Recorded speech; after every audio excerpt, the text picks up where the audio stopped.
Hello friends, this is doctor Ranjeet Singh.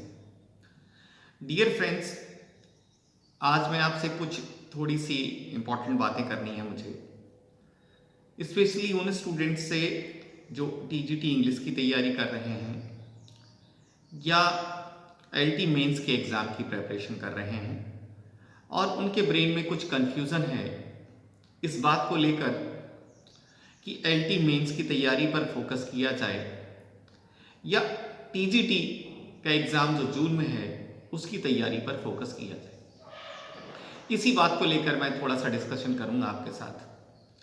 पहली चीज़ तो ये है कि प्रेपरेशन के लिए एक मोटिवेशन होने की बहुत ज़रूरत होती है।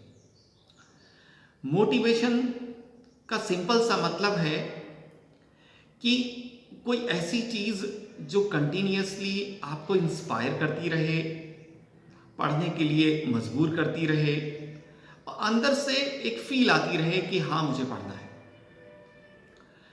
मैं आपको एक छोटा सा उदाहरण दूं। मैं कुछ समय के लिए कुछ ऐसे स्टूडेंट्स के साथ रहा जो उस समय सीपीएमटी की तैयारी कर रहे थे। सीपीएमटी मेरा फोकस नहीं था, मैं तो अपनी पढ़ाई कर रहा था बीएचयू से, लेकिन वो स्टूडेंट जो मेरे साथ में थे कुछ समय के लिए जो रहे किसी भी वजह से, वो सीपीएमटी पर फोकस कर रहे थे, उसकी तैयारी कर रहे थे। तो मैं उनको देखता था कि वो बहुत पढ़ते थे। बहुत पढ़ते थे का सिंपल सा मतलब है कि शायद कोई भी समय वो अपना बेस नहीं करते थे, वो हर समय पढ़ते रहते थे। तो मेरी जब उनसे बात हुई तो मैंने उनसे पूछा, मैंने कहा यार इतना ज़्यादा क्यों पढ़ते हो? तो उन्होंने कहा भैया बात ये नहीं है कि हमें सीपीएमटी में एडमिशन मिलेगा या नहीं। इस समय नीट कहते हैं, उस समय सीपीएमटी होता था, इस एग्ज़ाम का नाम सीपीएमटी होता था। तो भैया बात ये नहीं है कि हमें सीपीएमटी क्वालिफाई कर पाएंगे हम या नहीं, ये बात तो है ही नहीं। बात यह है कि क्या क्वालिफाई करने के बाद हमें अच्छा कॉलेज मिलेगा या नहीं। तो हमारी तैयारी उस अच्छे कॉलेज के लिए है, एग्जाम क्वालिफाई करने के लिए नहीं है। उसकी तो हमें पूरा भरोसा है कि हम एग्जाम क्वालिफाई कर लेंगे। तो उनका मोटिवेशन था कि वो अच्छा कॉलेज पाना चाहते थे, अच्छी जगह से अपना जो एमबीबीएस की पढ़ाई है वो करना चाहते थे। वो कहते थे कि भैया जहां से हम जितनी बढ़िया जगह से एमबीबीएस करेंगे ना, पूरा लाइफ भर वो हमारे साथ रहेगा। ऐसा ही आप सोचिए कि आप टीजीटी इंग्लिश क्वालिफाई करने के बाद इस एग्जाम को ज़्यादा बेहतर महसूस करेंगे या आईएलटी का मेन एग्जाम निकालने के बाद गवर्नमेंट इंटर कॉलेज में एज ए टीचर ज़्यादा अच्छा महसूस करेंगे। और मैं आपको बहुत नट शेल में अगर मैं आपसे कहूँ ईमानदारी से, तो जब आप गवर्नमेंट कॉलेज में टीचर बनेंगे तो उसका जो अनुभव होगा, उसकी जो फीलिंग होगी, जो आप कहने में दूसरे से प्राउड फील करेंगे, वो ऐसी खुशी देकर जाएगा आपको जो दूसरी जगह आपको नहीं मिलेगी। वो राजकी का जो टैग लगा होता है ना आपके साथ कि मैं गवर्नमेंट कॉलेज में हूं, जिस कहने में और सिंपल ये कहने में कि मैं इंटर कॉलेज में हूं, बहुत अंतर होता है। और इस अंतर को आज पता नहीं आप महसूस कर पा रहे हैं या नहीं कर पा रहे हैं। आप उस दिन महसूस करेंगे जिस दिन एलटी का एग्जाम आपसे मिस हो जाएगा। उस दिन आपको लगेगा कि थोड़ा सा और पढ़ लिए होते तो ये नौकरी हाथ से नहीं निकलती। भले ही आप टीजीटी की जॉब पा जाएं, आप उस कॉलेज में रहेंगे, लेकिन आप तरसेंगे, हमेशा मिस जरूर करेंगे कि काश मैं एलटी में गवर्नमेंट कॉलेज में टीचर होता तो उसकी बात अलग होती। और ये टीस, ये तकलीफ आपके मन में जीवन भर रहेगी अगर आप मौका चूक गए तो। मैं ये नहीं कह रहा टीजीटी इंग्लिश में एडेड कॉलेज में जॉब खराब होती, किसी मायने में कम होती, वो नहीं। मैं एक फीलिंग और खुशी की बात बता रहा हूँ जो आपके साथ जब राजकीय वर्ड लग जाता है तो आपको जो प्राउड फील होता है, आप जितना अपने आप को प्राउड फील कराते हैं ये बताने में कि मैं गवर्नमेंट कॉलेज का टीचर हूँ, वो खुशी अलग होती है। अब देखिए, अगर आईएलटी मेंस के एग्जाम की बात करें तो मई में है और टीजीटी इंग्लिश का एग्जाम जून में है। ऐसी ही कुछ डेट्स आई हुई हैं। अब जो दोनों में डिफरेंस है लगभग 1 महीने का है, और मुझे लगता है कि अगर आप तैयारी करते रहें, लास्ट के 30 डेज में आप एलटी पर फोकस कर लीजिए, मिड अप्रैल से आप एलटी के एग्जाम पर फोकस कर लीजिए, और अभी थोड़ा सा रिजल्ट आने में भी टाइम है मेंस के लिए, हो सकता है फरवरी के लास्ट तक आ जाए, उम्मीद है। तो चीज़ें और क्लियर हो जाएंगी, आपका फोकस और ज़्यादा बेहतर हो जाएगा तैयारी में। अगर आप तैयारी करते रहे मार्च के लास्ट तक, दोनों की, टीजीटी और एलटी मेंस दोनों की तैयारी, तो फिर टीजीटी की तैयारी लास्ट के 30 डेज में आप कर लेंगे पूरी तरीके से। और ध्यान दीजिएगा, जिस दिन आपका एलटी मेंस का एग्जाम हो जाए, उस दिन के बाद आपको टीजीटी की तैयारी कैसे करनी है, मैं आपके साथ रहूंगा ऑनलाइन, मैं आपको बताऊंगा कैसे तैयारी करनी है। और टीजीटी वाले स्टूडेंट्स जो तैयारी कर रहे हैं टीजीटी इंग्लिश की, उनको तो परेशान होने की जरूरत ही नहीं है, बिल्कुल जरूरत नहीं है उनको परेशान होने की। वो एग्जाम तो अगर आप थोड़ा सा ध्यान दे लेंगे, थोड़ा सा फोकस कर लेंगे तो निकल जाएगा, क्योंकि उसका पैटर्न एमसीक्यू बेस्ड है, सारा फैक्ट बेस्ड है।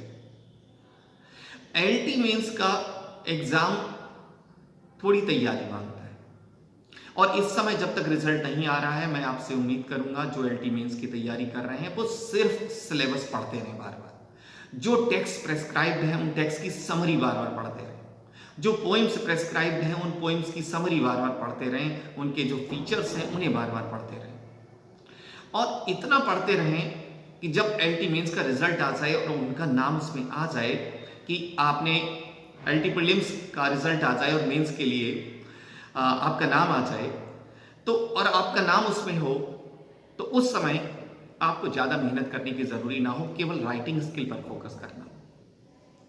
ये दो बातें। तीसरी बात यह है कि कुछ स्टूडेंट्स जो मुझसे कहते हैं कि सर आप जब भी बात करते हैं तो आप अच्छे स्टूडेंट की बात करते हैं, कि जो अच्छे स्टूडेंट हैं उन्हें ये करना चाहिए, उन्हें वो करना चाहिए। अच्छे स्टूडेंट के लिए आप बुक सजेस्ट कर देते हैं कि आप अच्छे स्टूडेंट हैं, आप ये वाली बुक पढ़ लें। सर हम कुछ ऐसे स्टूडेंट्स हैं जिनकी चीज़ें जो हैं बहुत मुश्किल से समझ में आती हैं। क्या हम इंग्लिश के टीचर नहीं बन सकते? क्या कोई ऐसा तरीका नहीं है समझाने का कि हमारी समझ में भी आ जाए? क्या कोई नोट्स का ऐसा तरीका नहीं है कि हम भी एग्ज़ाम को क्वालिफाई कर लें और हमारे हिसाब से नोट्स बने हुए हों, हम पढ़ाई कर लें ऐसी किताबों को जो स्पेशली हमें फोकस करके बनाई गई? तो ऐसे स्टूडेंट के लिए भी मैं बात करूं, ध्यान दीजिएगा बहुत अच्छे से, जो टीजीटी इंग्लिश की तैयारी कर रहे हैं, हालांकि मैंने सभी स्टूडेंट्स के लिए उस बुक को तैयार किया था और ये सोच के तैयार किया था कि जब एग्ज़ाम बहुत करीब आ जाएगा तो स्टूडेंट्स को बहुत कम स्पेस में, बहुत कम पेजेस में रिवीजन के लिए कुछ मैटर मिल जाए, क्विक प्रिपरेशन का तरीका मिल जाए, लास्ट आवर प्रिपरेशन का तरीका मिल जाए कि अंतिम समय में कैसे पढ़ा जाए, अंतिम समय में कम समय में कैसे रिवाइज किया जाए मैटर को। और उस मैटर को मैंने एक बहुत ही आम स्टूडेंट को फोकस करके बनाया था। ये सोचकर बनाया था कि अगर कोई स्टूडेंट बहुत ऑर्डिनरी सा है, बहुत सिंपल सा है, उसे चीज़ें इंग्लिश में कम समझ में आती हैं, तो उसे मैटर हिंदी में भी दिया जाए ताकि वो हिंदी में चीज़ों को जल्दी से पिक कर ले। इसी उद्देश्य के तहत, इन्हीं चीज़ों को ध्यान में रखते हुए मैंने एक बुक बनाई थी। मैं आपको उसका कवर पेज दिखाता हूँ, मेरे पास है, और ये बुक है, ये लास्ट आवर प्रेपरेशन के नाम से। चूँकि सेल्फी मोड में मैं वीडियो बना रहा हूँ तो इसमें थोड़ा सा हो सकता है आपको चीज़ें समझ में ना आ रही हूँ, उल्टा दिख रहा हो, लेकिन इसका नाम है last hour preparation, TGT English quick revision book. इस बुक में जो मैटर दिया हुआ है वो हिंदी और इंग्लिश दोनों में दिया हुआ है, और हिंदी और इंग्लिश में कहने का मतलब सिर्फ यही है कि जो टेक्स्ट हैं, जो प्लेज हैं शेक्सपियर के, जो और बहुत सारे इंपॉर्टेंट पॉइंट्स हैं, वो सब हिंदी में भी दिए हुए हैं और फिर इंग्लिश में भी दिए हुए हैं। ऐसा सिर्फ इसलिए किया गया है ताकि जो सिंपल से स्टूडेंट्स हैं, बहुत सामान्य से स्टूडेंट हैं, वो हिंदी में पढ़कर समझ जाएं कि तैयारी करनी क्या है, नोट्स को पढ़ना क्या है और क्या एग्जैक्टली इसमें लिखा हुआ है। तो जो स्टूडेंट्स बहुत सिंपल ऑर्डिनरी टाइप के हों और हिंदी में चीज़ें समझना चाहते हों, टीजीटी इंग्लिश की बात मैं कर रहा हूं, तो वो इस last hour preparation TGT English की बुक ले सकते हैं। क्विक रिवीजन बुक बहुत अच्छी सी बुक है, और थोड़ी लिमिटेड मात्रा में ही अवेलेबल है।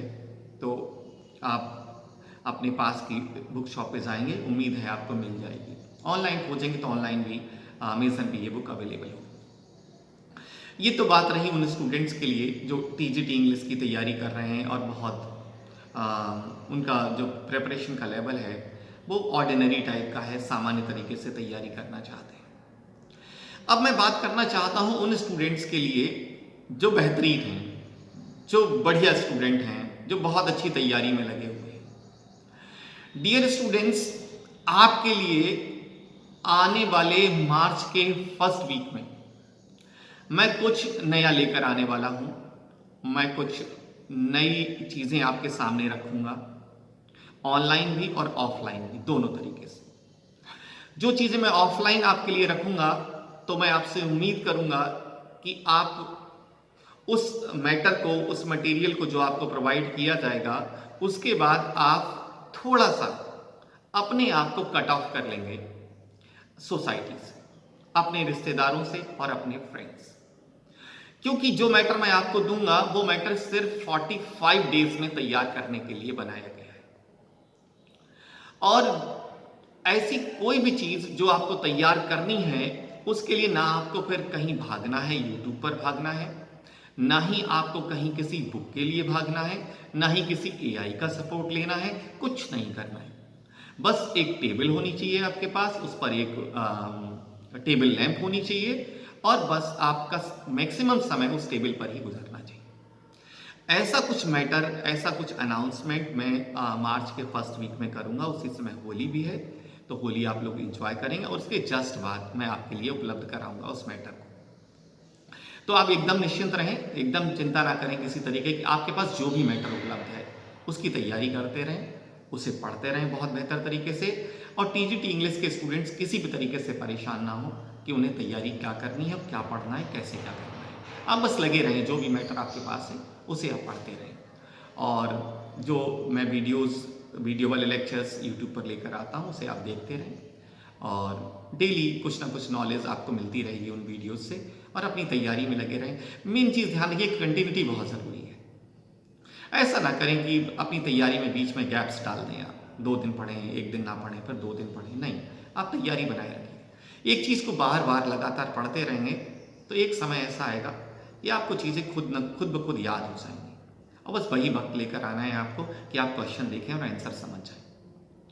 तो डियर फ्रेंड्स, मेरा सिर्फ इतना मकसद रहता है आपको थोड़ा सा मोटिवेट करना और आपको बताना कि जीवन में जॉब बहुत ज़रूरी है, नौकरी बहुत ज़रूरी है।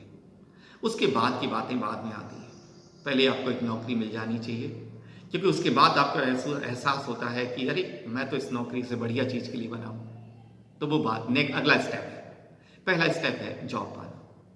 पहला स्टेप है आप जिस चीज़ के लिए 4 साल से लगे हैं, 4-5 सालों से तैयारी कर रहे हैं, पहले वो मंजिल पा ली जाए। तो इसीलिए आप उस मंजिल के लिए लगे रहें, तैयारी करते रहें और उम्मीद है आप ज़रूर सफल होंगे अपने मिशन में। सो मेरी बेस्ट विशेस आपके साथ हैं। Thank you very much.